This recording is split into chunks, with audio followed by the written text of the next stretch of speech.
प्रधानमंत्री नरेंद्र मोदी ने आज एक सर्वदलीय बैठक ऑल पार्टी मीटिंग की। उसके बाद उन्होंने कहा कि हम कोविड-19 वैक्सीन पाने की दहलीज पर खड़े हैं।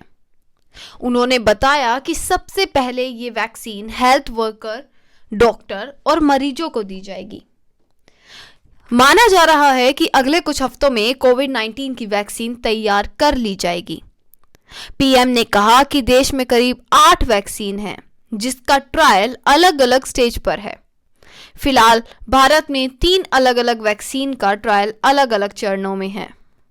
पीएम मोदी ने कहा कि कोविड-19 की वैक्सीन डिस्ट्रीब्यूशन के लिए केंद्र और राज्य सरकारें मिलकर काम कर रही हैं और इसके लिए देश में कोल्ड चेन की व्यवस्था को और मजबूत किया जा रहा है। सर्वदलीय बैठक में उन्होंने कहा कि कोरोना वैक्सीन को लेकर जो विश्वास सभी दलों के नेताओं ने जताया है, उससे कोरोना के खिलाफ देश की लड़ाई को और मजबूती मिलेगी। उन्होंने कहा कि जो प्रेजेंटेशन हुआ उसमें विस्तार से बताया गया कि कितने दिनों से प्रयास चल रहे हैं और मौजूदा स्थिति क्या है। पीएम ने कहा कि सभी राज्यों के मुख्यमंत्रियों से बात हुई है और टीकाकरण को लेकर सभी ने अपने अहम सुझाव दिए हैं। उन्होंने कहा कि कुछ दिनों पहले मेड इन इंडिया के तहत वैक्सीन बनाने वाले वैज्ञानिकों से भी बात हुई थी। हमारे वैज्ञानिक अपनी वैक्सीन को लेकर बहुत आश्वस्त हैं।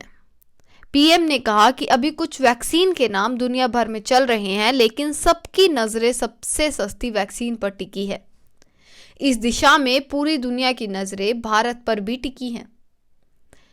पीएम मोदी ने कहा कि भारतीय वैक्सीन निर्माता कंपनियां और आईसीएमआर ग्लोबल प्रोड्यूसर्स के संपर्क में हैं।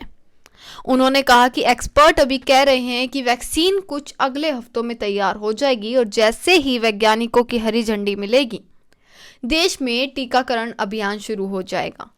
पीएम ने कहा कि टीका किन्हें पहले दिया जाना है, इस पर गाइडलाइंस बनाई जा रही हैं। साथ ही उन्होंने कहा कि हमारी कैपेसिटी दुनिया भर के अन्य देशों से बेहतर है। हमारे पास बड़ा नेटवर्क है, उसका लाभ उठाया जाए।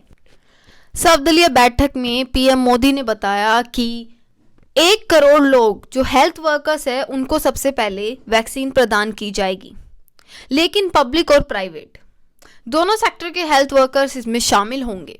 इसके बाद यह वैक्सीन 2 करोड़ फ्रंटलाइन वर्कर्स को दी जाएगी।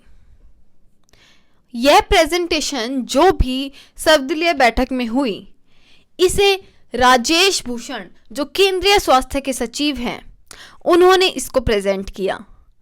जैसा कि आप जानते हैं कि कोरोना वायरस मार्च से चलता हुआ कोरोना वायरस भारत में मार्च में इसने एंट्री ली और आज दिसंबर में भी खत्म होने का नाम नहीं ले रहा है। जहां भारतवासी ही नहीं, पूरी दुनिया के लोगों की जो नज़र है वो केवल वैक्सीन पर टिकी है। उम्मीद जो है वो वैक्सीन पर टिकी है कि कब कोरोना वायरस की वैक्सीन आएगी और कब वो अपनी जीवन शैली वापस से शुरू कर सकेंगे, कब वो हर चीज़ जो पहले वो करते आ रहे थे कब सुधरेंगी। तो वैक्सीन का इंतज़ार भी अब ख़त्म होता नज़र आ रहा है। जिस प्रकार से आज पीएम मोदी ने बताया कि वैक्सीन तैयार है और कुछ ही सप्ताह में वैक्सीन देश को उपलब्ध भी हो जाएगी। उसके बाद हर कोई वैक्सीन की उम्मीद लगा रहा है कि जल्द से जल्द सभी हालात जो हैं वो सही हो जाएं।